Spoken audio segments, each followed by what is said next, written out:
screams in the night. Indian legends. Miles of footprints. Sightings. What are these elusive hominids that stalk the wilderness?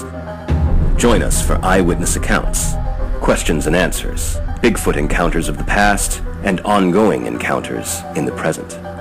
Your host, two-time witness, field researcher for 43 years, William Jevning. Welcome to the mystery. Welcome to Creek Devil. Hello everyone, welcome to another edition of Creek Devil. We have a very special guest today, Mr. Lyle Blackburn. Lyle, how are you? Thank you for joining us, by the way. Tom, you know what? I'm going to have you start the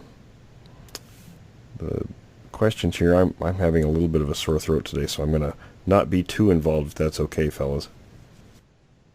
I'll try my best. Yeah, absolutely. Good. Hey, Lyle, how you doing? Good. So, I'm going to start off with, it's fascinating, I've seen some of the video you've done on both Momo and the Fouke Creek Monster, and maybe go into a little bit of, how you made the movies and what got you, what got you interested in the topic, and then just kind of maybe tell us a little bit about Momo and Fouke, the Fouke creature, and all that. Okay. Well, I mean, this was something I suppose I was always interested in, going back as far as I can remember. Early on, I was enthralled with any sort of monster movie or, vampires, werewolves, and all that sort of thing on television. And then when I became aware of cryptids through books and, seeing the Patterson-Gimlin film, I suppose, and that really captured my imagination, because to me that was like, wow, this isn't some, Hollywood thing. These things could actually be out there. And I, my father is a bow hunter, so I grew up, hunting with him. So we spent a lot of time in woods and, passing through small towns and things like that, where, these creatures, could conceivably have lived. And so, that just sort of captured my imagination. And then at some point, when I was young, I saw a movie called The Legend of Boggy Creek in a drive-in theater. And that really brought it home, because I live in Texas. I still do, in Dallas-Fort Worth area. And the Legend of Boggy Creek dramatized, sightings and encounters with a southern Sasquatch-like creature known as the Fouke Monster, or the Boggy Creek Monster, in southern Arkansas, which was only about 3.5 hours from where I lived. So, that was a lot closer than the Pacific Northwest or, Scotland, where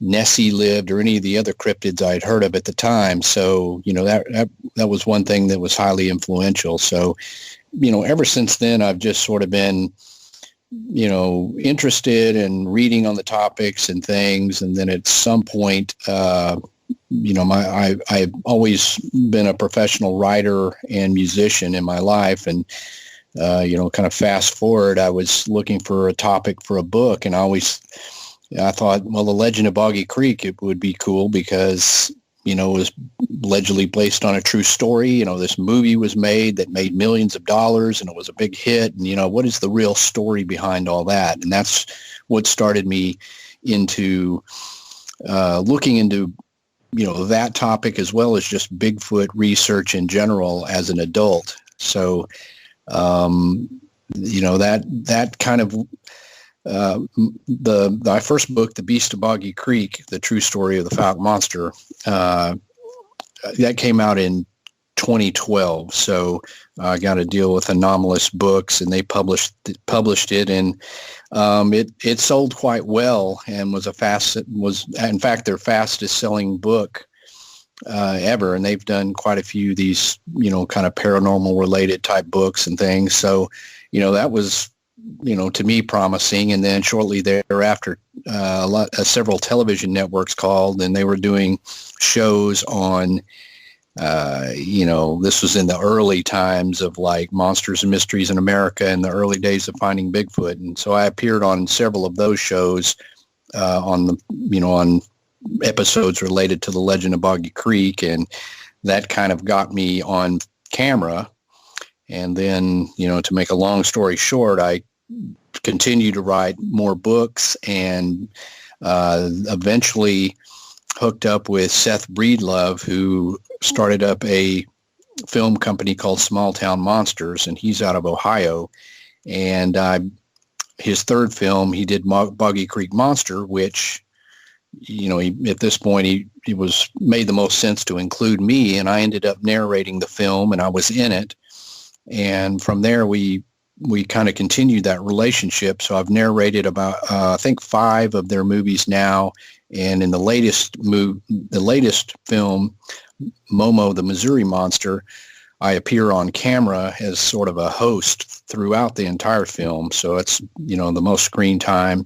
And as well, this year I wrote a book about the Momo case, which was another one that had, kind of exploded in the early 1970s and had, captured my imagination at some point back. And so yeah, I've done about 5 or 6 films, written 5 books, and been on numerous TV shows, and that has been, pretty much what I've been doing since 2012, since The Beast of Boggy Creek came out. Yeah. Well, and I looked at some of your stuff on your website. By the way, for everybody out there listening, you can go to his website. It's a great looking website. It's just lyleblackburn.com, Lyle, Blackburn.com. Good looking site. And one of the questions I had was on Momo and maybe some of the witnesses that you've interviewed, because I've seen you quite a bit. You actually go out and meet these people and interview them. What are a couple of the witnesses that stand out? It doesn't have to be Momo. It could be the Fouke monster, where you listen to these people and you're like, you know what, this is, this person, they saw this. This is legit. Yeah, and those are the ones that really keep you motivated because, I've interviewed quite a few people, hundreds, over the last several years or decade. And, there are those ones that you come across that just, you're quite certain that they saw something that we can't explain. And in the Momo case, the original sightings started in the summer of 1972, and that was one that captured a lot of media attention and all that in that time period. The witnesses, obviously, today are rather old. One that we could not get on film, but that I did interview in the course of my book, was Doris Harrison, and she was sort of the most famous of the Momo witnesses, and her brothers had first seen it in their backyard on July 11th, 1972 in midday.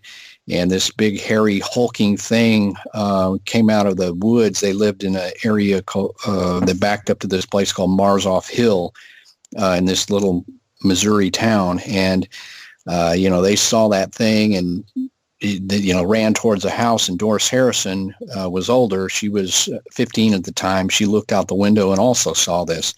And, there's been a lot said about the Momo case and all this stuff, but, I talked to her, and in interviewing her, I was confident that, she saw something, and she was too. All these years later, she's like, I can't prove or say what it was, but I saw what I said I saw, and, you could hear the conviction in her voice. And this is an older woman. She has nothing to lose at this point, or nothing to gain by, sticking to a story that perhaps others may have thought wasn't real. But I was sure that she had seen that. And that's one of the things that was the sort of key point of the Momo case. Unfortunately, 6 months later, when we did the film, her health had declined so much that we just literally, she had trouble talking and could no longer be interviewed. So that was unfortunate.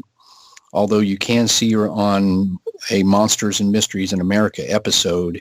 I was a story consultant for that show for a season, and we did the Momo story on that. So in the case of the Fouke monster, I've interviewed quite a number of other people because there has been a long, steady history of sightings since the 70s.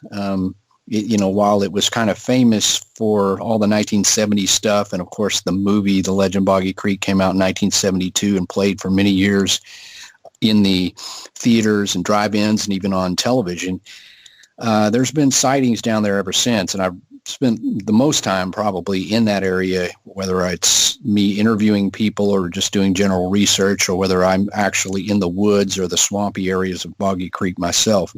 But there was one young man that I interviewed who I consider the best, interview I've done. And if you throw out all the other, Bigfoot sightings as, possible mistakes or misidentification, if this one guy saw what he saw, then, to me, it's real. And in this case, it was in 1982.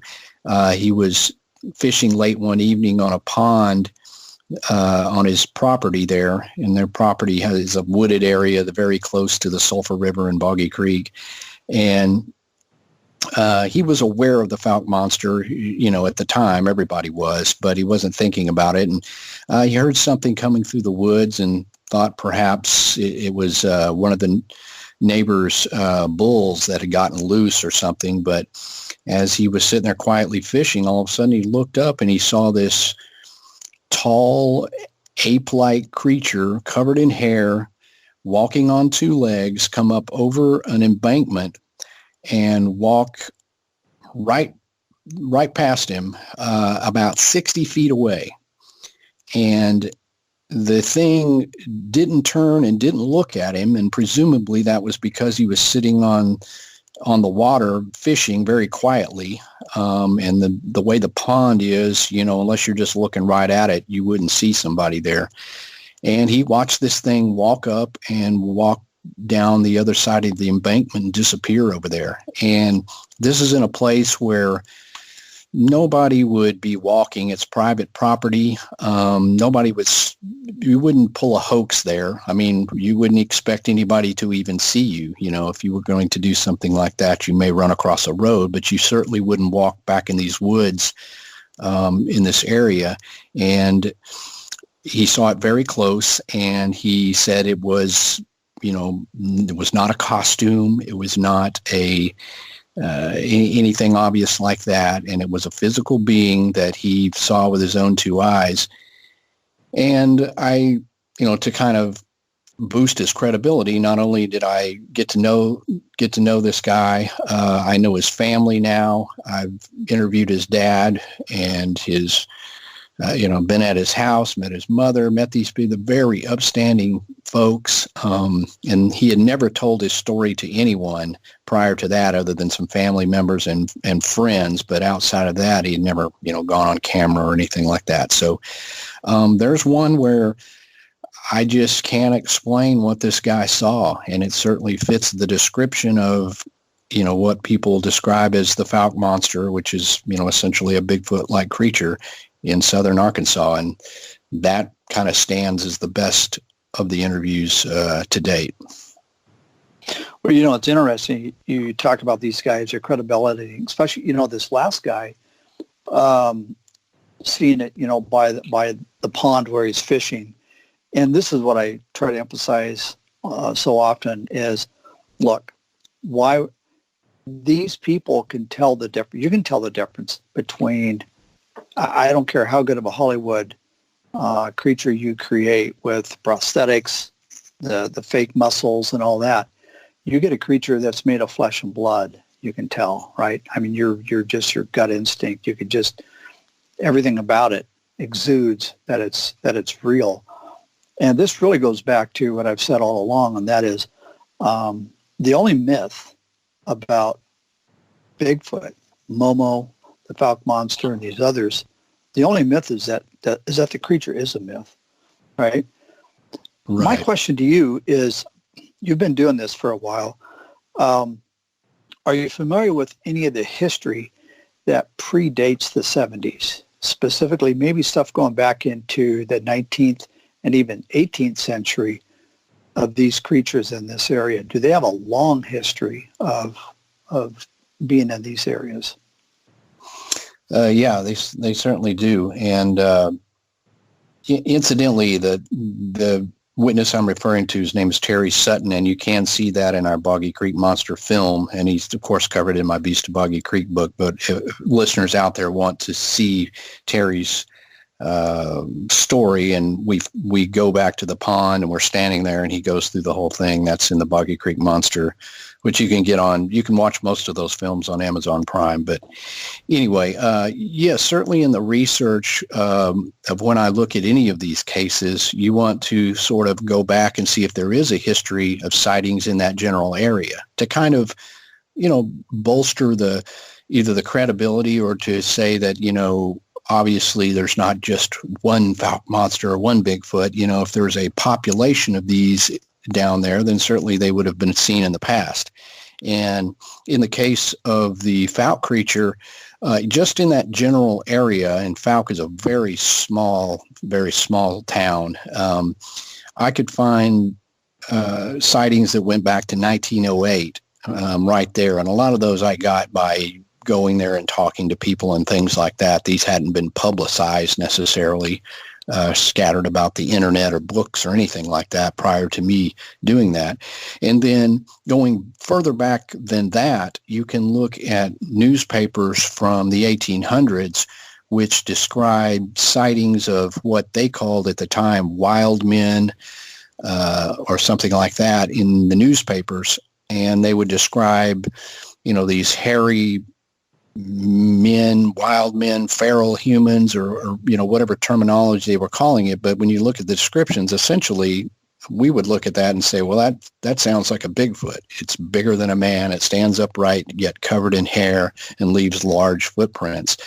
And so you can find newspaper accounts of those in the Arkansas area, in the Texas area, and in Louisiana, which is all kind of in the vicinity of where the Fouke monster sightings occurred. And, those date back many, many years. And, if you go back even further to, Native American legends, typically, the Native Americans would usually have some term for, giant of the woods or forest people or something like that. Modern, people are familiar with like Sasquatch, which is kind of a conglomeration of Indian terminology to describe the Pacific Northwest Bigfoot. But in East Texas and Arkansas, Louisiana area, for example, the Caddo Indian tribe, had a term for what they called lost giants. So yeah, you could say that there was a history of sightings dating back, as far as stories go of Bigfoot creatures in these areas. Hey, Lyle, and don't you find that interesting that it actually lends credibility? And basically, you've got a kind of an unbroken history of these things in a certain area where they have like almost like a historical precedent there. And when settlers move in, people move in, they set up houses and stuff. The creatures don't necessarily move away. They still, if there's food sources and an area to hide, concealment available to them, they're going to continue in those areas. Just have you? I guess where I'm going with this is, have you talked to anybody who has?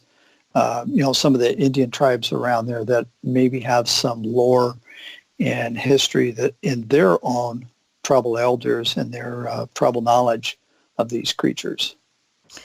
Yeah, and but you're right that if we presume these things exist and they aren't myths, then certainly when you kind of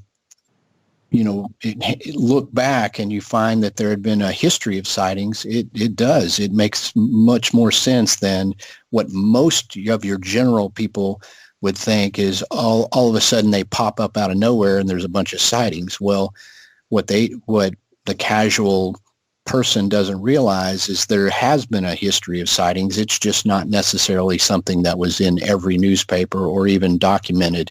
And when you go to research these areas, all of a sudden you find all these stories that have been around for a while, which, just kind of build that case. As far as going back to the Native American legends and lore, the tribes that we have in this area to sort of access would be mostly in Oklahoma, because obviously the Caddo Indians no longer exist, and they're some of the ones that you don't find much remnants or ancestors left. But if you go to Oklahoma, where obviously a lot of the Native Americans had been unceremoniously sent at the time when that was going on, you have people there representative of many tribes. And Oklahoma is a place where, to the casual person, probably doesn't realize there are a lot of Bigfoot sightings, because Oklahoma, on its eastern part, which is borders to Arkansas, not coincidentally, has a lot of mountains and forestry. And within that, there's a ton of sightings. And if you go, and I have been up there plenty of times and talked to many Native Americans who will tell you, yes, these creatures are something we've known about for years. It's kind of common knowledge to our tribe and to our families.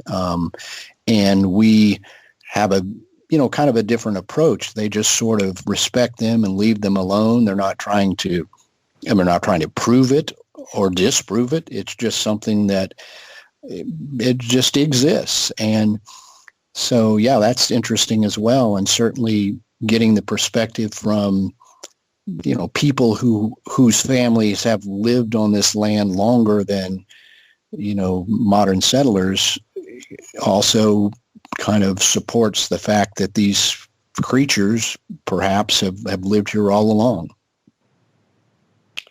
Hey, Lyle, exactly. Going back to Fouke for a minute, what about in recent decades, since the Legend of Boggy Creek came out in the 1970s up until when you made your movie, or just people that you've talked to in recent decades? Has there been a lot of activity still?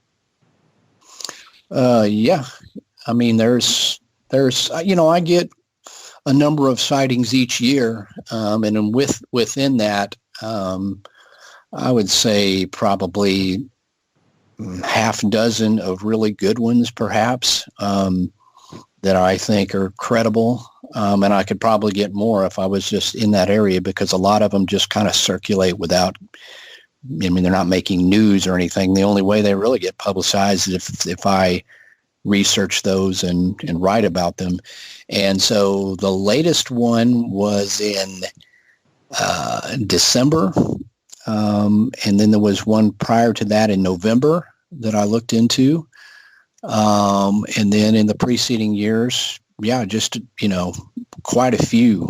If in fact, if people want to look, I have a sighting log on my Fouke Monster website, which is foukemonster.net. And Fouke is Fouke monster.net. And there's a sighting log on there. And you can see just, 2019, 2018, 2017, 16, 14, 13, going back to the point where basically my book cut off, which was 2010, before it got the manuscript was wrapped up and published. And then everything, from 2010 back is pretty much covered in my book.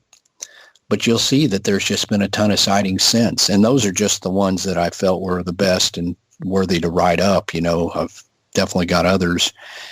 So it's one of those cases where, people, even the people that know of it and know of the Legend of Boggy Creek, typically aren't aware that there's so many sightings that are ongoing. Now with the sightings, and I just want to mention, real quick, I'm just going to jump in here. I'm on your site, foukemonster.net, and I click on sightings, and I just got to say, you have a huge history here, going all the way back to 1908. It's a very, comprehensive log of sightings. So for people out there listening, it's worth check this out. It's really interesting. Well, thanks. I mean, and one reason I have that site, obviously, when I originally put out the book, is to kind of publicize. But then it definitely became a thing where I could share, the things that had happened after the book, or to kind of put it in context of just kind of giving a sighting log with, brief synopsis of each one. It doesn't go into as much detail as the books and films, obviously, but and that way people can kind of get a real sense of what's going on, because I get a lot of people who ask, hey, are there sightings? I want to go down to Fouke and do some research or camp. And then I can direct them here, and they can kind of get a real sense of, when was the last sighting, or how many sightings have there been lately, and where can you go to camp and that sort of a thing. So I felt it was kind of my duty as the Boggy Creek guy to make sure people could find some information, that was accurate about what's going on down there. Yeah, I just wanted to say it's you take a look at it, and it gives you that sense of continuity that this is going way back and it's continuing today. Right. Yeah, definitely. So, I find myself I'll be perusing Facebook, and we're restoring the Legend of Boggy Creek movie right now. It's about to come out in a remastered, and so you see a lot of chatter about Legend of Boggy Creek, and I'll often see questions like, are there still sightings? So I'm often posting that link, in threads to say, yeah, there definitely is. Check it out. Hey, Lyle, let me ask you, when you say that you have a log of people's sightings, are they just sightings, or have there been any reports of aggressive behavior from the monsters? There has been reports of aggressive behavior in the past. Typically most of the ones in the last few decades are sightings of things crossing the road, or somebody driving by and seeing something off in the woods, or hunters or things like that. Every once in a while you get one where there's some aggressive behavior, and the Boggy Creek case is kind of famous for this aggressive thing, because in the movie it really plays that up. I mean, and there was several encounters in the 70s in which this thing was trying to get into a house and was frightening people, and seemed obviously very scary and aggressive. But, there's just as many sightings when somebody just simply sees this thing run across the road, and it doesn't acknowledge them or come at them or anything else. So I guess what I'm saying is, scattered throughout, there is some aggression, but generally there's not. And I think the last one where there was some aggression was back in 2001. There was a guy coon hunting down in Mercer Bayou, and Mercer Bayou is kind of part of the whole Boggy Creek Sulphur River area. It's just all of the Sulphur River bottoms down there. It's like 20,000 acres of just rugged hardwood bottomland habitat, and there's no developments down there, and most of those parts look the same today as they did in the 70s. But in 2001, there was a guy coon hunting out there with some guys at night. His dogs kind of ran off in one direction, in which he took off after them, thinking they had treed a coon. And he gets over there, and he didn't see anything, and the dogs kind of start cowering and whimpering.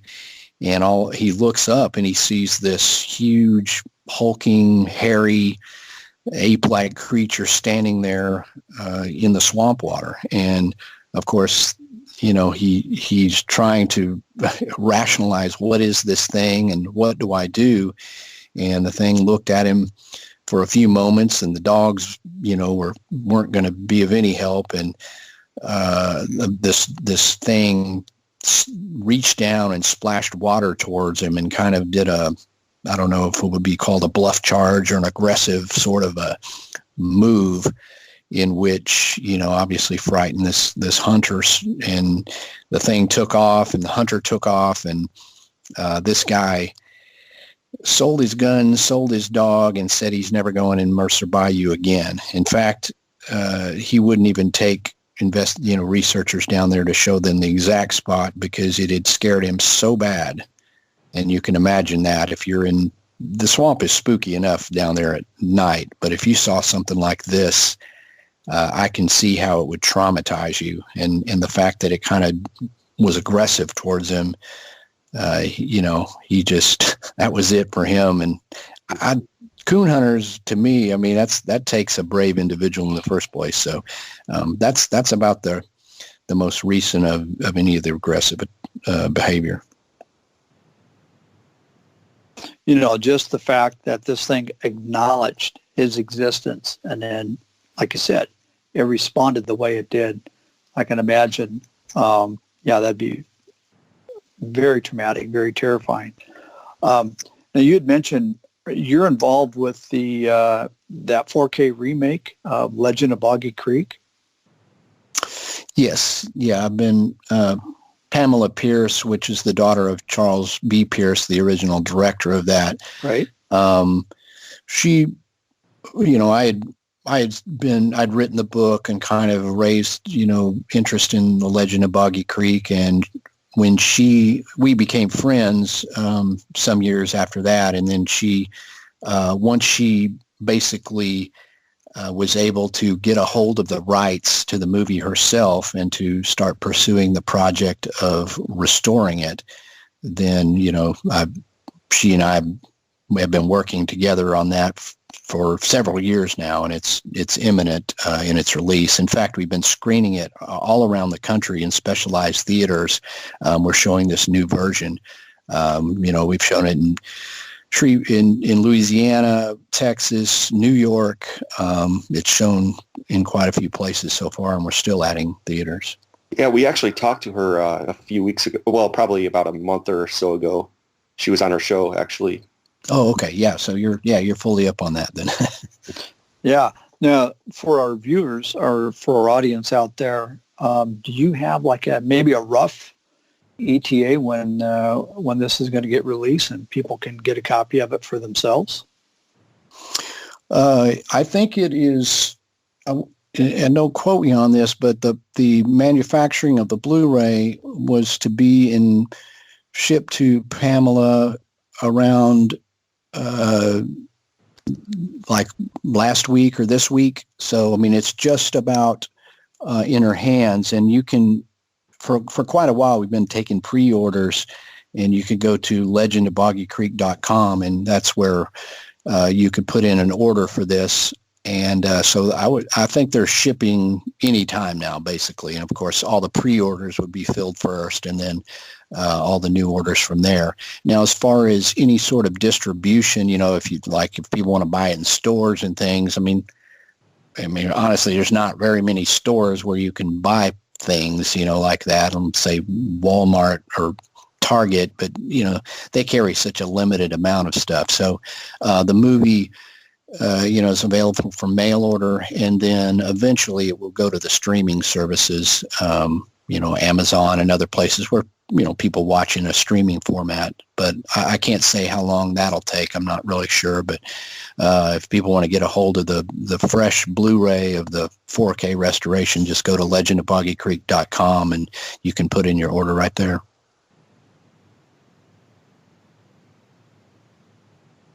Great. And there's a real good trailer I just want to mention when you go to legendofboggycreek.com, which gives you a sense of what that 4K is going to look like. It's going to be great. Yeah, it's fantastic. I mean, I've seen the movie like 50 times before that, and then I saw.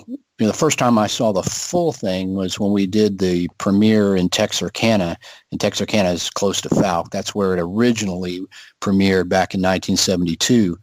And we did a premiere there, and we had a about 10 of the original cast members in attendance. And it was just an excellent event at this really nice Perot Theater there. And that's the first time I really sat down and watched the whole entire thing. And I was just amazed because the clarity of it now and with the restoration, you could see things that you couldn't see on the Blu-rays on the DVDs and VHS that existed in the past, because most of the DVDs were dubbed from VHS and there was a lot of black parts and oh yeah, sure. You know what I'm saying? You can see it in the new version. There was even some parts where I didn't even know that part was in there because it was so dark in the bootleg DVDs that you couldn't see it. And I was like, it just really underscored the amazing cinematography that Charles Pierce was able to accomplish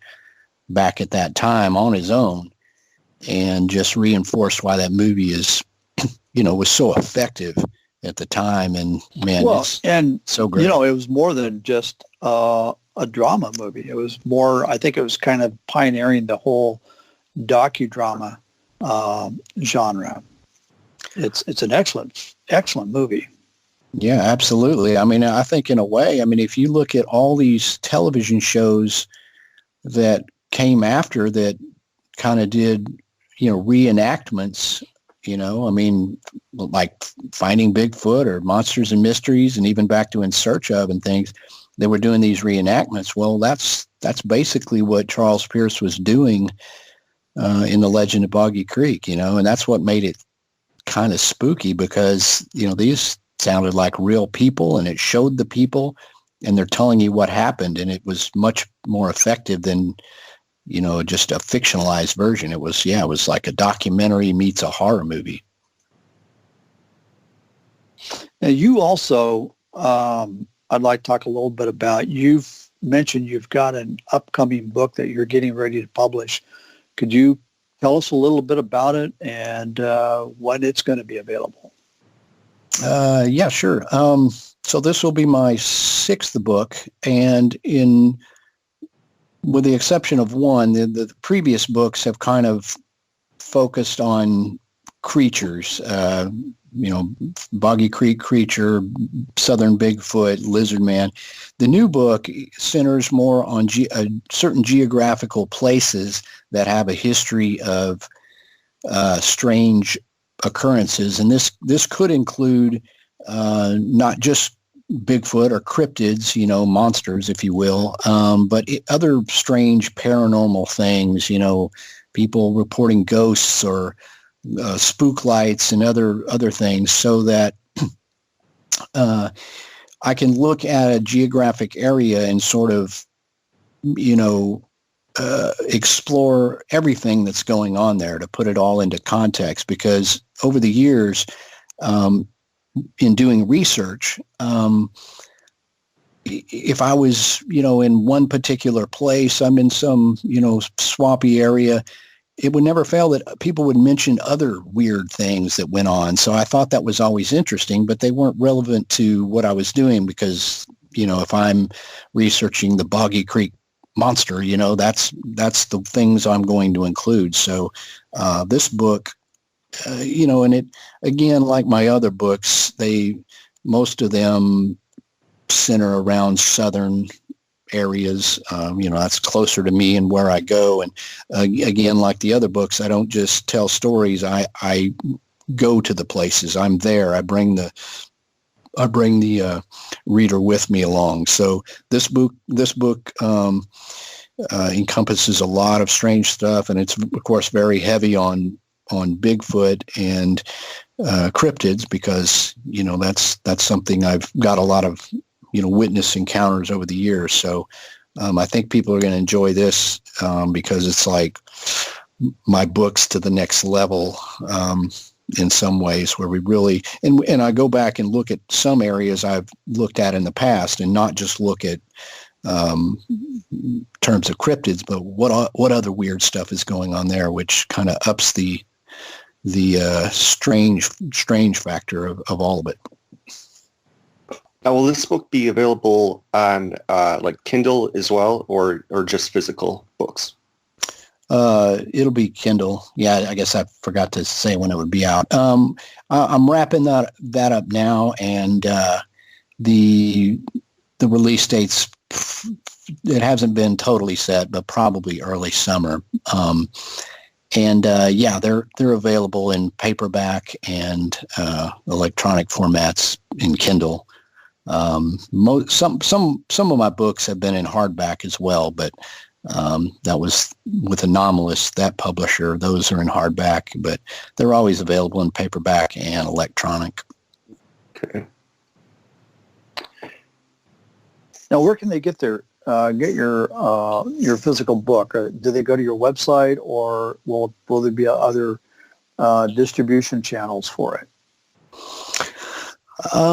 Yeah, I mean, you can get them straight from my website, like lyleblackburn.com has a link to my store. And within that store, I sell like autographed books and even T-shirts. I've got a lot of Boggy Creek T-shirts and other merchandise and posters and what have you. And of course, all this stuff is available on Amazon as well. And you can find it in like the Expedition Bigfoot Museum in Georgia, North American Bigfoot Museum in Oregon that Cliff Barrickman opened. He carries my books out there. So in, specialized stores. And then, of course, I do quite a number of appearances each year at Bigfoot conferences and paranormal, conventions and horror conventions and things. And of course, I've got all my stuff there where, people can buy it in person. So that's kind of the way through all those places, that's how I kind of distribute the books because, unfortunately now we don't have a lot of really cool bookstores you can go to anymore. I mean, Barnes and Nobles is sort of still around, but they only carry a very limited amount of books.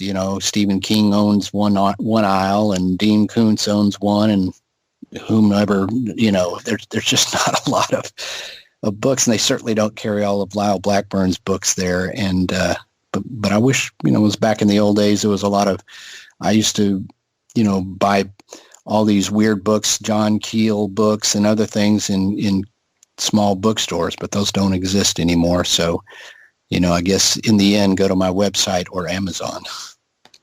Yeah, I'm with you on that. I love spending time in bookstores, used bookstores. And, when the, Borders was around, and you could just, I could spend hours in a place like that. So I understand that feeling. So this book that you're getting ready to publish now, can you tell us a little bit about the region? Is there a specific region that it covers, or is it, in other words, is it just Southern centric, or does it cover maybe other areas in the U.S.? Well, and I won't be so. I guess I shouldn't be so vague. I've dropped hints, but to be more specific, I'm looking at notorious swamplands across North America, and those are places where I've kind of delved into in the past, including like southern Florida. You've got the skunk ape and the Everglades, and I mentioned Mercer Bayou, which kind of plays into the Fouke thing. And my Lizard Man book, I looked into sightings of a sort of a creature from the Black Lagoon type thing in a place called Skateboard Swamp in South Carolina.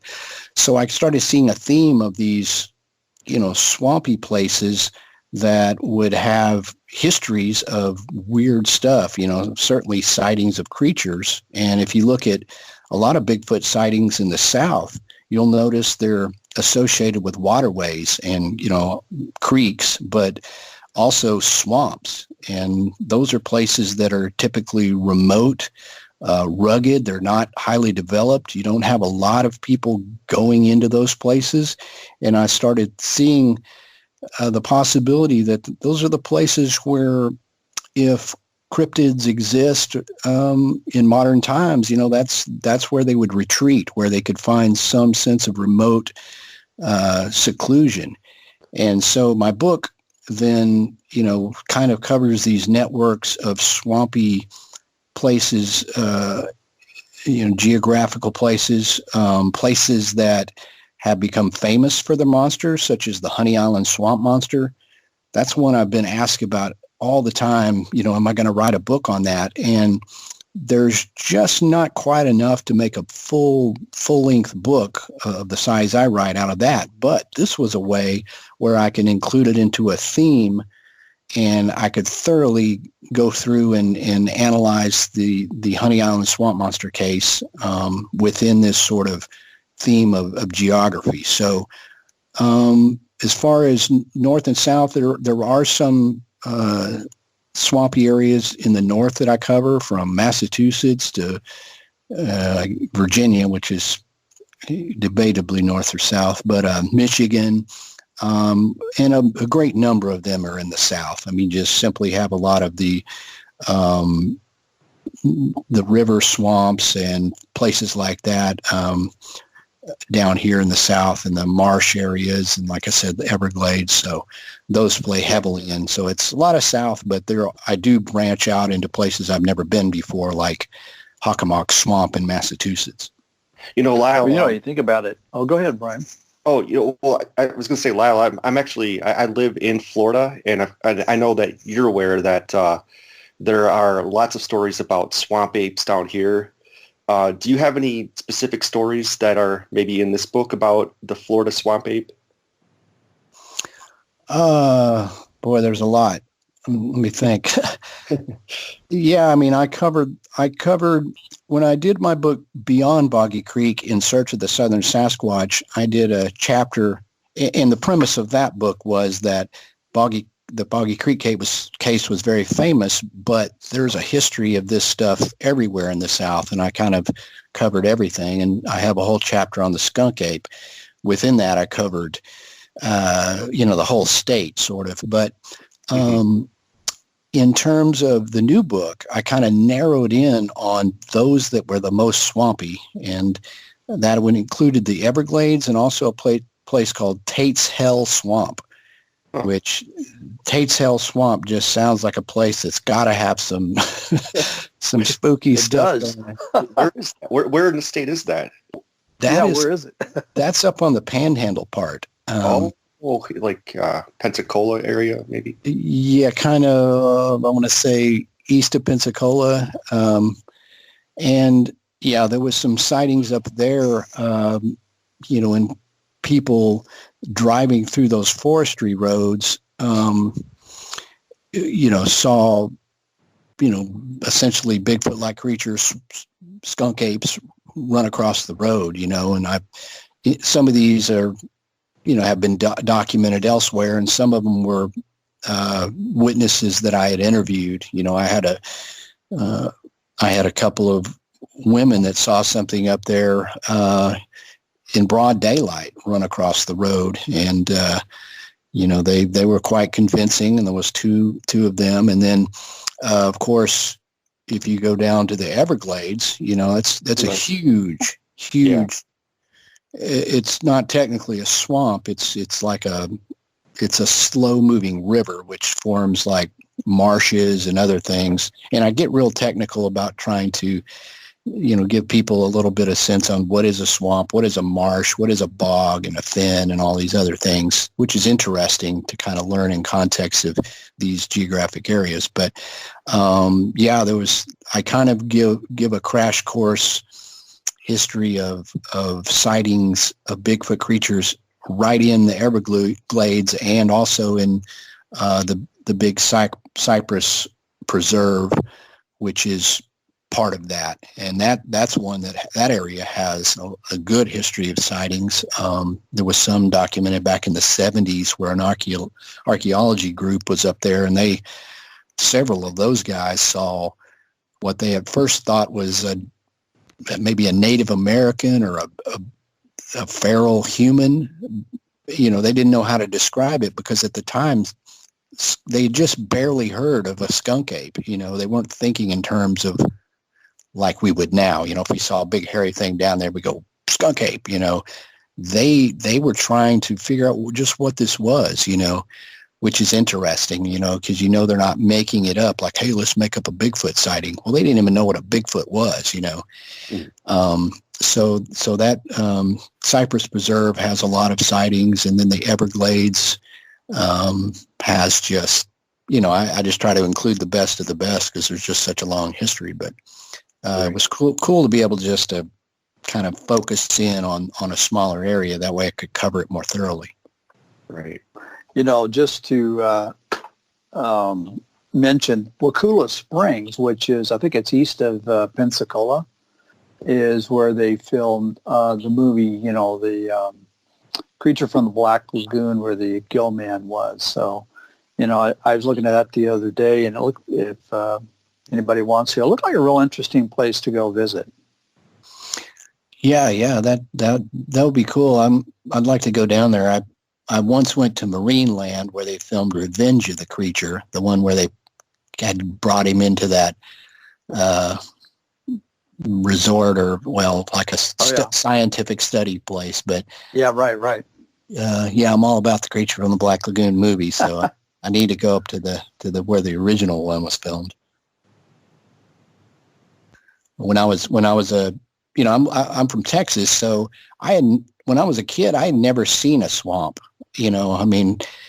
There is actually swamps in Texas, but I didn't know it because every place we went hunting or whatever was kind of West Texas, or we went more north. I'd really never been in a swamp, but when I was about 10, we took an RV to Florida. We're en route to Disney World and stuff, and we stopped at this like a swampy resort called, I think it was Silver Springs or something, and I can remember like seeing the cypress trees with the Spanish moss hanging off them and everything, and I was like, whoa, this is like, I've seen this on TV, but I've never seen it in person, and I just loved it, because it was like a Scooby-Doo setting come to life, because they were always in a swamp because it's creepy. So I think I've carried that through in some of my fascination for these areas today, is like, too much Scooby-Doo or whatever I watched, or Legend of Boggy Creek, where it's swampy. Now, wait a second. Hang on there, Lyle. There's no such thing as too much Scooby-Doo, right?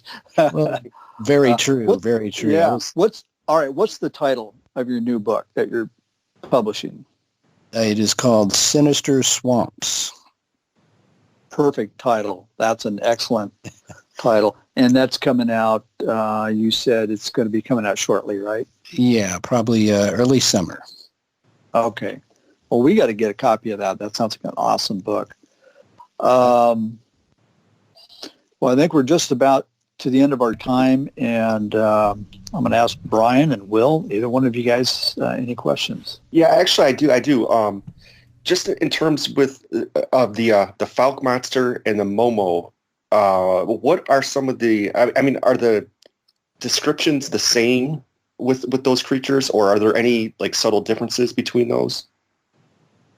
There are some differences, and people often ask, do I think these are Bigfoot creatures, or are they Bigfoot, or are they something else? In the case of the Fouke monster, to start, it's described as generally in terms of a Bigfoot. It's standing upright. It's covered in hair. The hair color can vary from very dark, black to reddish, brown, that sort of thing.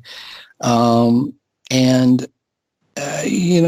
would say it's described as having a bit more of an ape-like quality, I guess, to what we think of as Bigfoot, but it's hard to say because each witness description varies slightly. So essentially, I would say that the Fouke monster has a longer hair on its body, maybe 4 inches. It's sort of more scraggly and unkempt looking, I guess, than what some people have described as Bigfoot. In the case of Momo, it has some different characteristics in that, again, it's standing upright, it's covered in hair, generally ape-like, but it's not described as being as tall as a Bigfoot. It could be 5 feet, 6 feet tall, and its hair on the top of its head hangs all in front of its face. And several witnesses said that it had what they described as a pumpkin-sized head. So its head was larger than, disproportionate, I guess, to its body, and with that hair hanging all across its eyes and its whole face. So, which kind of was a spooky sounding kind of thing. But there was witnesses that, in fact, the two best accounts occurred in broad daylight. So there was no real mistake as to what the creature looked like. It was just a question of whether that was some elaborate hoax or was that a, undocumented Bigfoot-like creature. That comes down to that. People weren't hallucinating or anything else, but those are the difference in the physical character, descriptions. Mm-hmm. Well, fellas, we are running a little short of time. My apologies again for having a bug today. So we have one going around down here. So Lyle, I've been sitting here listening, fascinated. Really appreciate you coming on. Do you want to give out a website or any contact info before we wrap up? Sure. Yeah. Just appreciate you guys having me on. It's always fun to talk about these subjects. And if people want to find out more about me, just go to lyleblackburn.com, and there's links there to the movies and the books and whatever else you want to follow. And there's a link to the Fouke Monster website from there as well. And you can also get my stuff on Amazon, as always. So I appreciate it. All right. Thank you again. Well, I got one. Oh, go ahead, Tom. I got one quick question.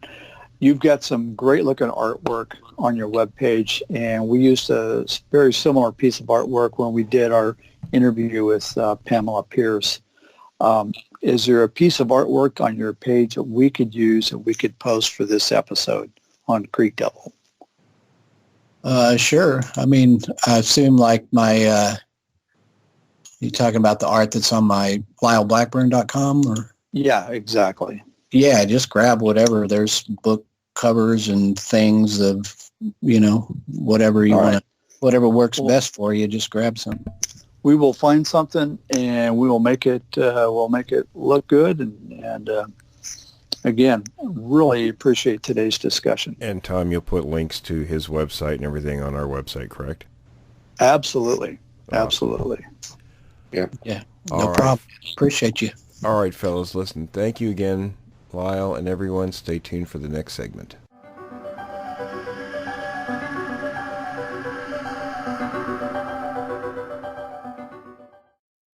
Hello, everyone. Welcome to another edition of Creek Devil. We're honored to have Pamela Pierce joining us again. Pamela, how are you today? Oh, I'm doing wonderful. That's Thanks great. for having me on. Oh, always. It's our pleasure, certainly. Brian, I'm going to have you take the lead since you started working with Pamela and the films being released. So, Brian, why don't you go ahead and take the lead? Yeah.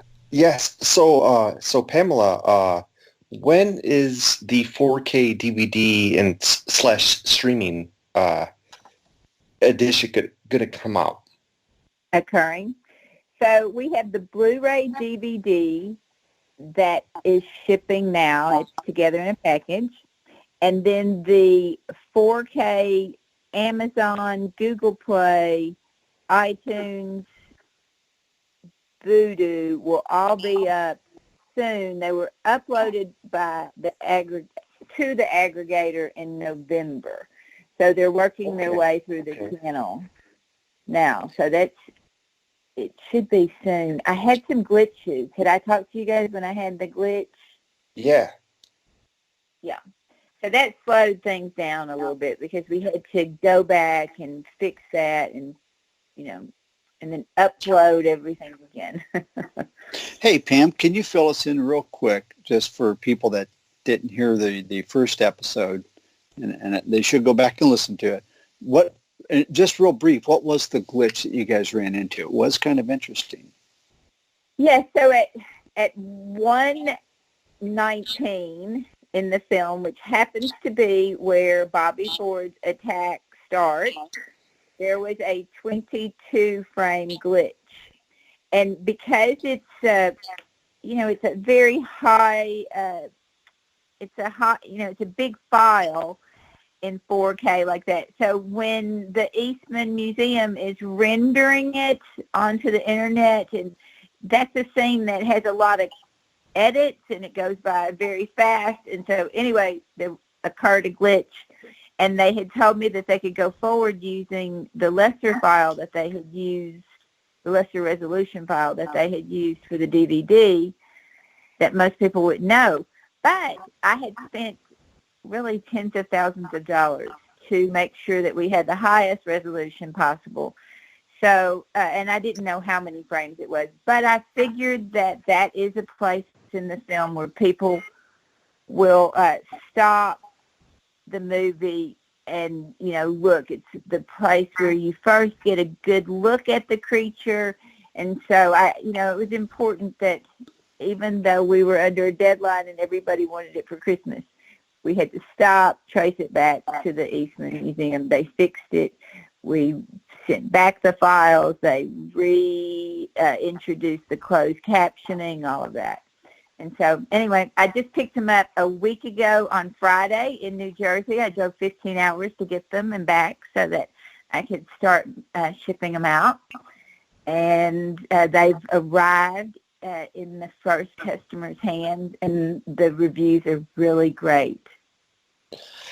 Pam, let me ask you, were there any directors or any studios out there that were kind of reluctant to take on the subject because it was quote unquote controversial at that time? Or it's 2020 and it's been the 1970s since the film came out. So were there any directors or producers or studios that were reluctant to kind of take this project on? Now or then, or both? Well, both, yeah. So when my dad first made the movie, he started calling around for distribution, and literally everyone hung up on him. Later on, he got a great thrill that he was doing a deal with Sam Arkoff, because Sam had hung up, on him before when he was looking for distribution. So this time around, I don't know that anybody per se knows about it. It's these days when you go to call anyone of any size, you go into this voicemail kind of thing, and so I just the people that I would like to distribute, I haven't. I haven't really heard from anyone, so I'm looking for a distributor, actually. Okay. So but right now, here's the thing: is fans were asking for it at such a rate. It was like a drumbeat, and so I had to do something, So I figured I could do it. I could do it until I can get some. I'm going to do a bigger deal, hopefully, with some. Of the big retailers and that kind of stuff, and give it a proper release. But I'm going to need a distributor for that.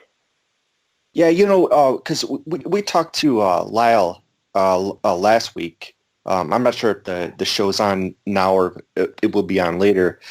But, he was excellent. And had been, like, a lot of the people in Hollywood been supportive of you and your film? It's another one of those things. I don't know how many people really know about it. I know that Rob Lowe is a big fan, and I don't think he knows about it because I think he would have asked for a copy by now. So, and I don't really know how to get in touch with these people. I'm way up in New Hampshire, and I'm hoping that they'll just get word. That Leslie Boggy Creek had a nice word of mouth before. And so as the film now will go out and people start seeing it and talking about it, I'm guessing that it's going to create that kind of buzz again. And I'll hear from so right now I think it's still kind of quiet. I'd like to do, some national press and that kind of stuff, but so far it's just me. And so I did reach out to a friend that I've known since I was 12. He used to work for my father, and he's written a press release for me. So I'll send out my first press release probably next week. Well, I know that you for example were you screened the movie in Texas. I forget the name of the conference offhand, but have you done a lot of those conferences or just speaking of? Yeah, so what we've done is I've shown it about 24 times in different cities with different kind of events surrounding it. We premiered there in June, and the Fouke Monster Festival was going on at the same time. We also went back into Shreveport, Louisiana in October, and the Texas Bigfoot Conference was going on during that time. But we've also played independently. We just played about 3 weeks ago at the Texas Theater in Dallas, the historic Texas Theater, and had a great turnout, even with tornado warnings and flash floods and all that kind of stuff. Boggy Creek fans were so good, or bad, whatever you want to say, because people, I mean, there were warnings out there not to be traveling, but they showed up. So we did exceedingly well in Texas. We've actually, we showed Brooklyn at the Alamo Draft House. We sold out that show. So we've had full houses or sellouts everywhere from Miami, Savannah, Georgia, Eureka, California, Austin, Katy, Texas. So just about, a dozen to 24 shows. So everybody is, they're thrilled to see it in 4K. This is the first time it's been released officially in 50 years. Almost 50 years. Yeah, no, totally understand. And, I mean, obviously, you know how much we love you and your father and everything.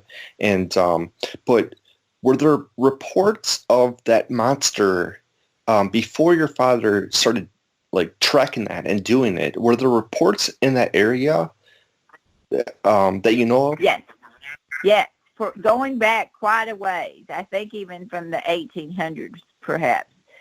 So when my dad decides to make the movie, he was actually working on pre-production on a different film that was similar to one that he did later.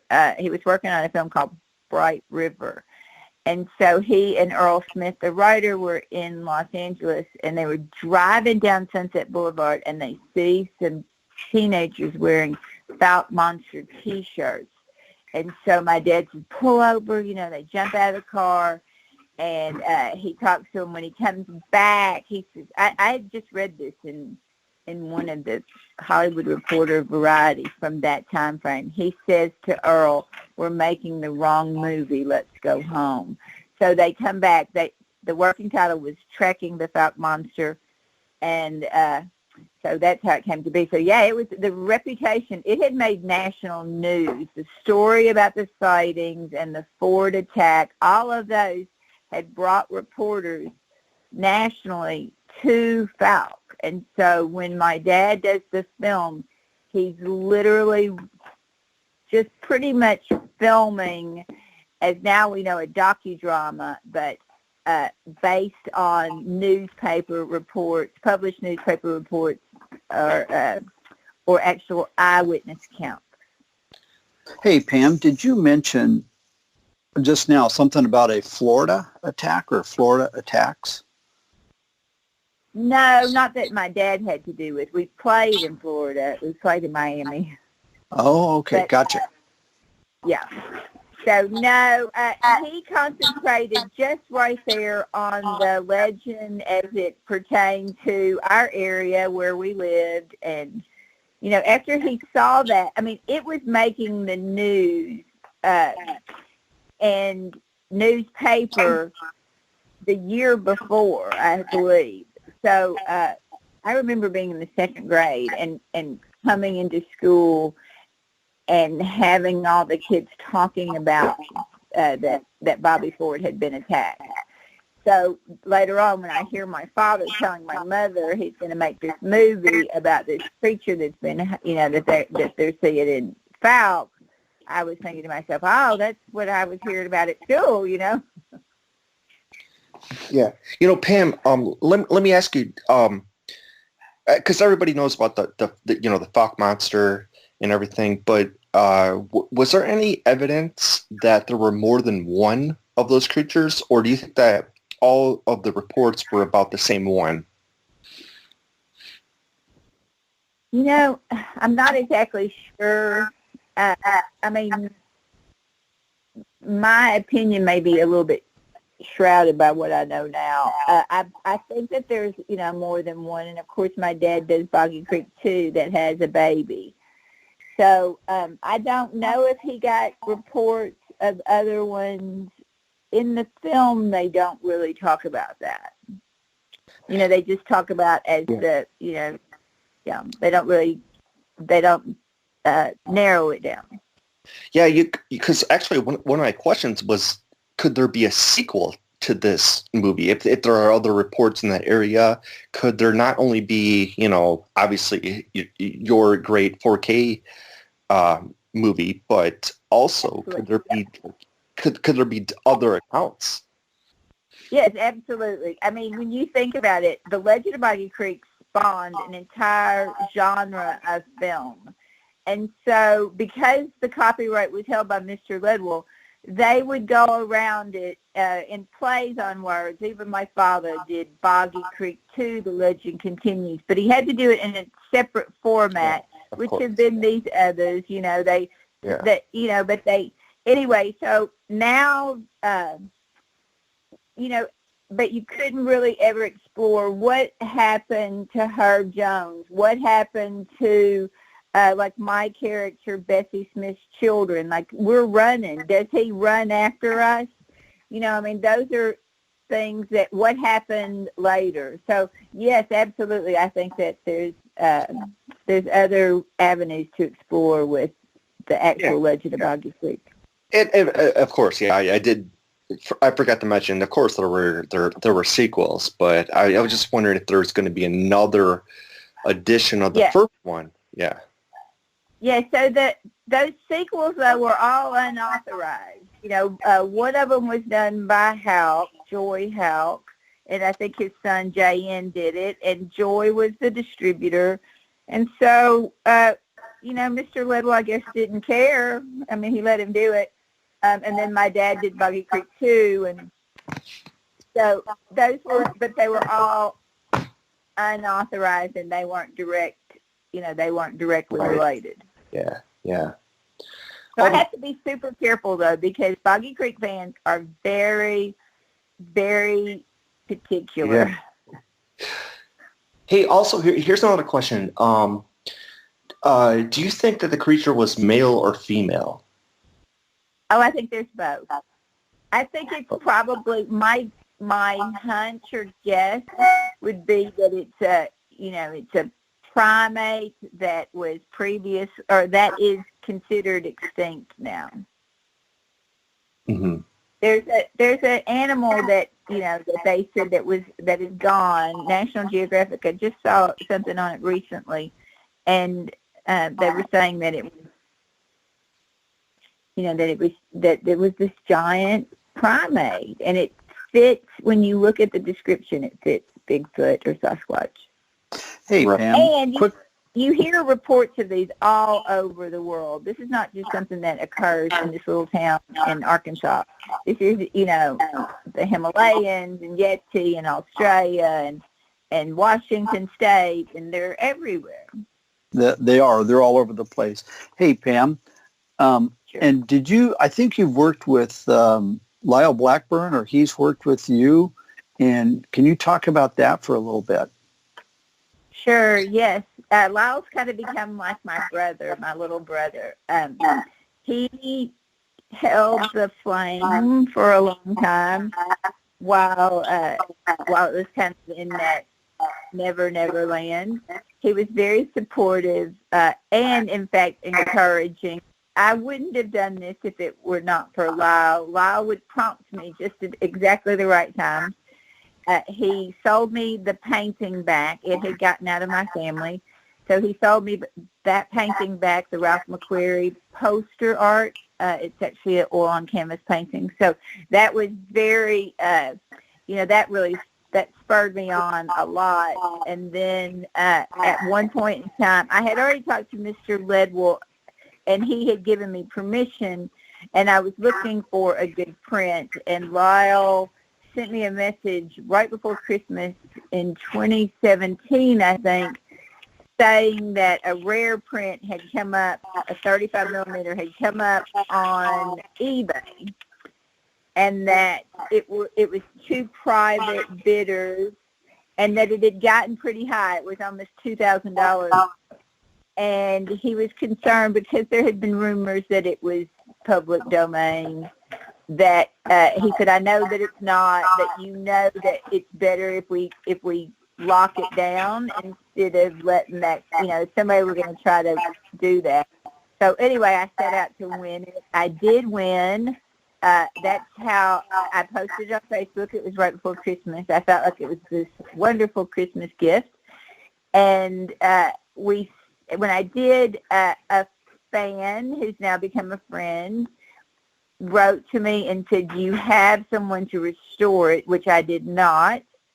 And so they wrote to me that they had connections to the George Eastman Museum, which is who we ended up using and they did a brilliant job. But Lyle kept me going. Like, he let me know about that print. He just, he kept cheering me on, and he's still just such a great ally. And the Bigfoot community, surprisingly, has not been as welcoming as you probably would think that they would be. But whatever. But Lyle has been just seriously like a brother. He's just been wonderful. Hey, Pam, one question I have, what, at that time, when the whole episode was taking place, what were the authority response at that time? Did the authorities know that there was something going on in that area, or did they just kind of like say, hey, there's nothing going on? Well, I mean, Constable Walraven, I believe, plays himself in the movie. So, I mean, he was that's a law authority, the constable down there. So, yeah, I mean, I'm pretty sure that the authorities knew that, I mean, when something's prowling around. Now, a lot of those people back in those times didn't have phones and stuff. Like Mary Beth Cersei, there were no phones in the house and stuff. But I'm sure that they heard, and now I'm sure that they continue to hear. Yeah. And that, like I said, Constable Walraven is the actual, he's playing himself.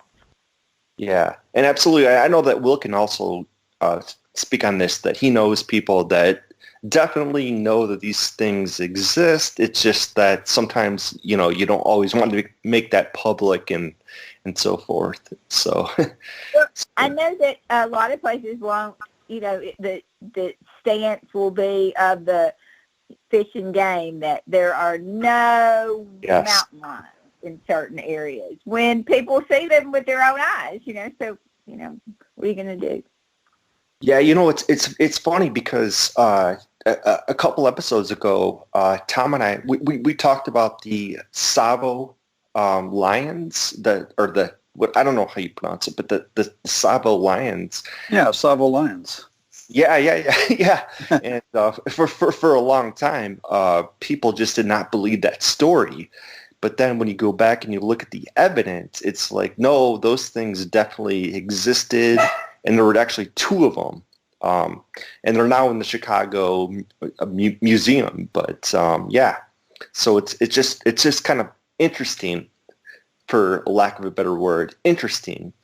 That for a long time, the giant squid was Kraken, but they didn't have evidence till, and then also the panda bear was another one that had been rumored and stuff, but they had not really seen one in the West. So, I mean, there are other examples of this. Yeah. And people say, well, why don't they catch them on game cams and stuff? But there's a lot of legitimate, logical answers to that question. You know, and here's another thing, and this is just a comment. I don't necessarily need an answer, but it feels like, and I don't necessarily want to blast the research and the scientific community, but in a way, you know, they get this information, and it seems like they kind of group together, excuse me, and it's almost as if they're not doing their job. They don't go out, they don't investigate, and then somebody stumbles on, you know, the giant panda, you know, all these other things. It's easier to shoot it down than to do the work. Yeah.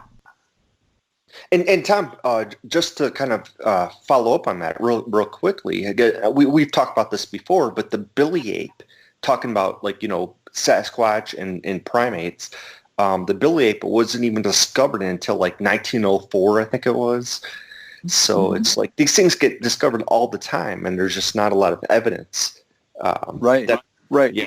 Well, and I think there was another one, and I get the two mixed up, Billy ape or bonobo ape, but one of those apes that was rumored to exist, you know, it's bipedal, it's, you know, 6 feet tall or 6.5 feet tall in Africa, and I think it was just kind of ignored until my understanding was in 1996 was when the official discovery was made. Somebody knows the exact date. We'd like to hear from you. Wasn't it that they had just captured a photograph of a black panther in Africa for the first time in 100 years? Did you see that? No. Where did you say a black panther in Africa? In Africa, yeah. It was the first time in 100 years that they had captured a photograph. Oh, interesting. So, I mean, we think that we know everything. I remember one time I drove across country, and I was in Montana or Wyoming, somewhere around in there, and I would drive almost all day and not see anybody. Now, this was about 15 years ago, but still, there were not a lot of people out there. So, you get in these vast expanses of wilderness, and there's a lot of places to, live and hide. Well, Pam, are you trying to say that in order to have a sighting, you got to have a person who does the sighting? Yeah, no. Right. Here's my other thing I was going to say about that, though. Some of the greatest discoveries happen by accident. Yes, exactly. Yeah. Yeah. So I don't know if that's how this will happen. In a way, it's fun to have the mystery. I think that, I think about King Kong and that whole thing and how they captured him and chained him up and all that stuff. And I wonder if the same wouldn't be true of the Bigfoot. And that would be really sad, I think. I think it'd be sad, but I think if there was an attempt, Will, correct me if I'm wrong, I think the Bigfoot would end up with some sack lunches for a while. I don't think that's something that you're going to go out. I know there are people who talk about doing it, capturing one, but it's not going to happen. They're in fantasy land. Yeah, I would hope so. I would hope. Yeah. So, yeah, because I think there's, I don't know if you guys have heard that about the credits in the movie being out of focus, but Mr. Lidwell had told me, he said, I'm pretty sure your dad did that on purpose because it was a mystery and it was a legend and it wasn't, it wasn't for sure. It was a little fuzzy. And so I think that was done on purpose, and it turned out to be on purpose. So we had to, Eastman had corrected those, quote unquote, corrected them and crafted new credit titles, and then when we found out that it was supposed to be that way, and so anyway, he had to go back and put those back in. So that's what took extra time after the June premiere. It took another 3 months, and we also had to do the trailer, also restore the trailer, and the trailer had more wear and tear. So they had more work to do on that, and I got to say that you can't put out a dirty trailer. Yeah, I was commenting that the trailer is really nice. So, a quick question on the credits. Are they, even though they're out of focus, are they somewhat legible, or are they just kind of? Oh yeah. It's the same credits that he originally put in it in 72 through 75. It's you can read them, but if you look at them, I think it had something to do with Dark Shadows too. It was always kind of a hazy. I think Dark Shadows kind of had or maybe it just did on our television. So I think that was no. You can definitely still read them. It's the way that it was originally meant to be. But at first, we didn't exactly know what we were dealing with in these. We had a 35 millimeter print from the BFI, but Kyle couldn't understand why those were out of focus. He'd never seen it like that. So he said, well, I'll fix that. Plus anyway, so it looks really good, though. Everybody that has seen it so far, which I've got probably maybe 25 reports back, they say that it really is like seeing it for the first time. You see it. Somebody, actually my husband was teasing, because a lot of people say to me, oh, well, I have the DVD. David said, well, you should tell them that yours has the monster in it and theirs doesn't.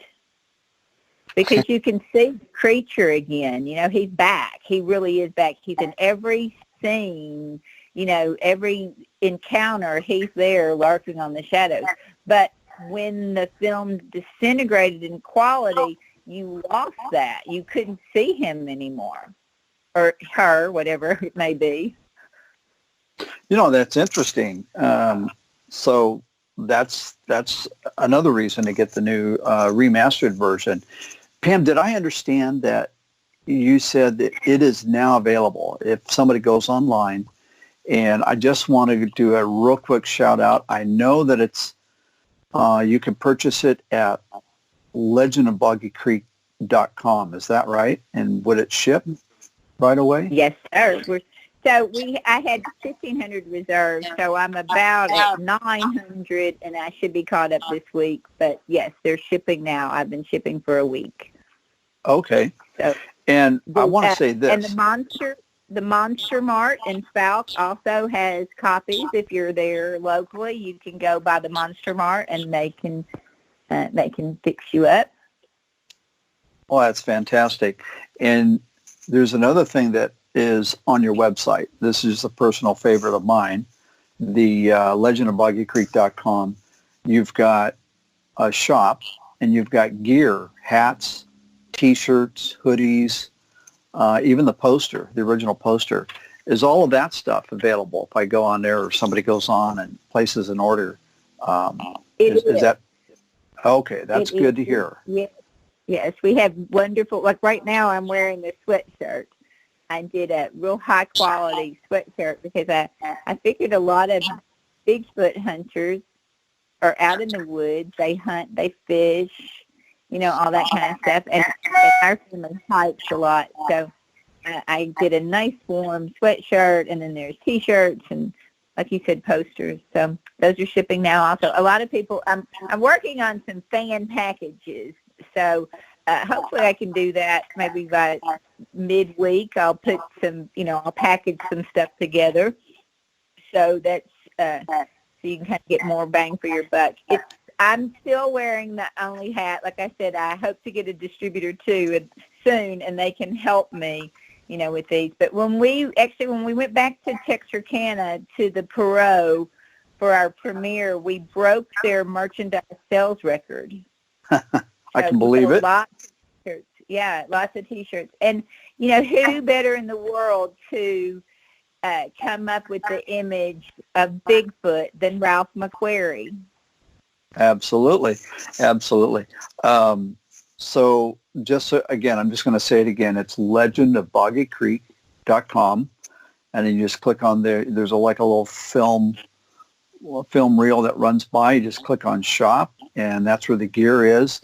Now, and Pam, did you say the baseball hats are coming, or they're currently available? So I have about 8 left. Those will go in this package, but I am ordering new hats, so we will have more hats soon. So, okay, I know those are very popular. personal favorite of a lot of people. They tell me what's their favorite hat. You know, Pam, I have a question. And this is also not just for you, but also even Will and Tom. One of the theories that I have, because the Foggy Creek monster, the Boggy Creek, the Fouke monster, that was a creature that was in the swamp, and that was in Arkansas. And I know that here in Florida, they talk about how there is the quote-unquote skunk ape. We interviewed somebody last week, actually, that talked about that, that this creature is in the Everglades and so forth. But the question that I have, though, is do you think that this creature lives in the swamp, primarily in the south, because it's, hot weather, and that's kind of a way for them to kind of cool off, which might be different than in the Pacific Northwest, where it's not that climate? Well, I mean, there's a couple of ways that you could look at it. They may adapt to their circumstances, like so in Washington and Northern California, they're in mountainous regions where there's more snow. And then, like you said, the skunk ape is in Florida and more like in Fouke. So I don't know if those are different types or just a little bit different variations on the same kind of a, animal, or what it is exactly. But I think that that you have different environments or climates. I know that when there's flooding, heavy flooding, it pushes him out of those bottoms. I think it even says that in the movie, but my dad would always talk about that. Any years that you have heavy flooding, you'll have more sightings. Yeah, no, that's definitely interesting. Will, do you have any thoughts on that? On as far as what the well, I mean, do you think, yeah, well, no, do you think that maybe the different types are kind of based on the climate that they live in? Not particularly. What they are is they become adapted to the areas that they live in, and they're not breeding outside those areas, so you're going to get some variations. Okay. Yeah. Yeah. I would go with that. I know that. I mean, I live, like I said, in New Hampshire, Vermont, and I've heard that there's a group on Mount Ascutney. I don't know if that's true, but it gets very cold here and lots of snow. Yeah, of course. Hey, Pam, I wanted to kind of go back a little bit. You had mentioned that there's a history of these creatures in Fouke, Arkansas, and probably Louisiana and other areas in the southeast. Do you have any idea of how far back, and does some of that go back with the Native Americans? In other words, I guess where I'm going with this is, do you think it might even predate, when white settlers moved into the area? Mm-hmm. I've always heard that Sasquatch is a native word, and that the natives have stories about a creature or half man, half ape kind of a being. And then I do think, though, that the Fouke monster sightings have gone to the late 1800s, I think. Lyle knows the answer to that better. I'll ask him, and I'll get an answer exactly. But I think it is late 1800s. Sure. No, that's always interesting to see the history of an area with these creatures, because it just shows a sort of continuity between, the modern sightings and going all the way back to, whenever. Now, I may say this, too. A lot of people will say, oh, that was a bunch of that was Fouke people getting dressed up to scare. They were moonshiners, and they were scaring away the outsiders. But my father talked to these people who had encounters, and many of them said, I don't want you to use my name. I don't want you to use my story, but I'm going to share with you that this is what happened with me. And then my father said that he believed them 100%. So my dad never believed it was moonshiners or anything like that trying to scare people away. Yeah.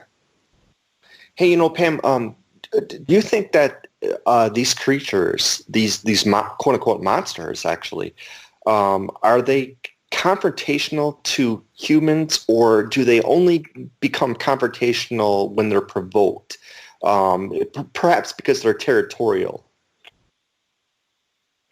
I mean, Boggy Creek depicted it, I think, pretty well. Like I said, that's based on actual reports or eyewitness accounts. So most of the time it was non-confrontational. But there was that attack with the Fords. So, and they never did really. That's a mystery that's still unsolved. Why it kept coming around that one place, or why is it drawn to certain areas? That's kind of what the legend is about, I guess. Yeah, and also, what is the story about their eyes? I mean, from the reports that you heard, listening to the reports that came out with the Fouke Creek monster, were their eyes very menacing? I mean, what color were its eyes? Well, so that's a biological aspect of some animals, that at night their eyes are, they're created differently so that they can see at night, et cetera, and they actually do glow red. There are other animals that they have, that do that. So the other thing, I don't know if I talked to you about this before, but was the scream. My father actually captures that scream in the swamps with Earl Smith, and that is a creature. That is one of these creatures. And my dad said that there was no way that you could fake that it sends a vibration through you. And I know that, when you hear about a lion's roar and all that kind of stuff, but unless you've actually heard a lion roar, it's kind of shocking, in fact. Have you guys ever been around the lions when they're roaring? No. So we used to live in Philadelphia, and we would go to. I ended up going when it was feeding time for these animals, and they would know that it was feeding time, and they would start to roar, and it sends a vibration through your body.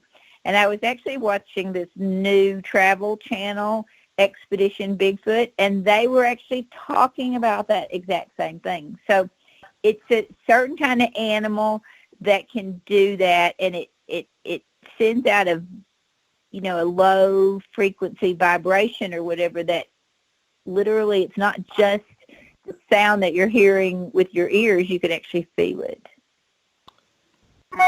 Yeah. And also, were their arms longer than humans? Because one of the sighting reports that we get are always like, oh, well, it couldn't be a bear because of the fact that they saw them walking on two legs, first of all, and then also their arms were way longer than what would be a bear, or a human, for that matter. Right.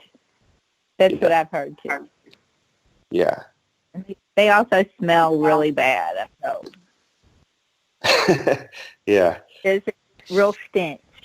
Not a lot of availability for personal hygiene for these things. Probably not a high priority either. Well, listen, it looks like we're just about to run out of time. I don't have any additional questions. Brian or Will, do either of you guys got any questions for Pam? Yeah, I do.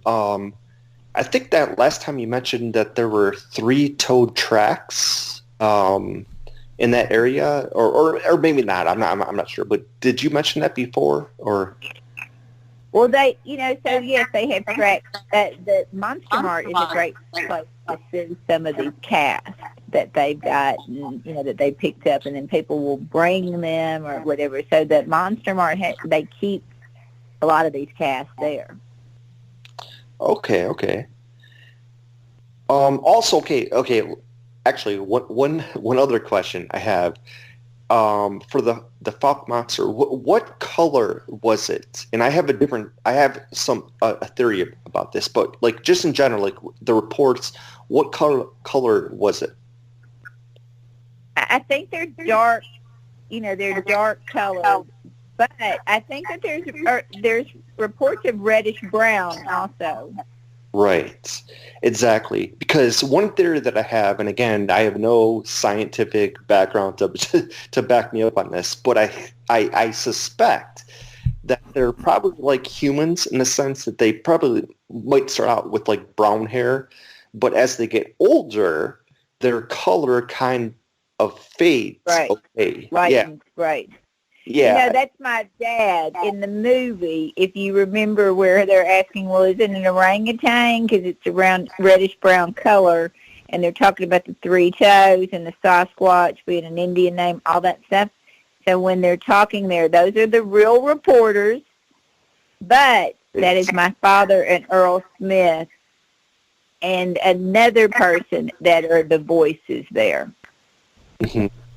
Yeah. Okay, everyone, we're out of time. So, Pam, Okay. We need to talk to you just a moment when we're finished. But everyone, what a treat. And be sure to check out Pam's website and, look for the movie.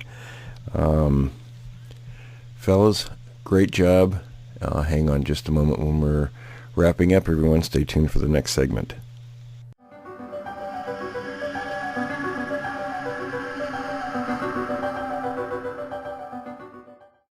Welcome. This story is being brought to you by William Jevning and is being narrated by me, Jim Sower. This story is The Frank Dan Story at Morris Creek, July 1936. Another J.W. Burns story, teacher on the Chehalis Reservation. A small tributary of the Harrison River, 1936. A well-known old Amerindian medicine man named Frank Dan told a colorful story. Ivan Sanderson reproduces this story on page 70 of his book, The Abominable Snowman, by the kind permission of government agent, teacher to the Chehalis, Mr. J.W. Burns. This occurred in July 1936 along Morris Creek, a small tributary of the Harrison River. J.W. Burns writes of Frank's story, "It was a lovely day. The clear waters of the creek shimmered in the bright sunshine and reflected the wild surroundings of cliff, trees, and vagrant cloud. A languid breeze wafted across the rocky gullies. Frank's canoe was gliding like a happy vision along the mountain stream. The Indian was busy, hooking one fish after another. Hungry fish that had been liberated only a few days before from some hatchery. But the Indian was happy as he pulled them in and sang his medicine song. Then, without warning, a rock was hurled from the shelving slope above, falling with a fearful splash within a few feet of his canoe, almost swamping the frail craft. Startled out of his skin, Frank glanced upward, and to his amazement beheld a weird-looking creature covered with hair, leaping from rock to rock down the wild declivity with the agility of a mountain goat. Frank recognized the hairy creature instantly. It was a Sasquatch. He knew it was one of the giants. He had met them on several occasions in past years, once on his own doorstep. But those were a timid sort, and not unruly like the gent he was now facing. Frank called upon his medicine powers, Sula, and similar spirits to protect him. There was an immediate response to his appeal. The air throbbed, and some huge boulders slid down the rocky mountainside, making a noise like the crack of doom. This was to frighten away the Sasquatch. But the giant was not to be frightened by falling rocks.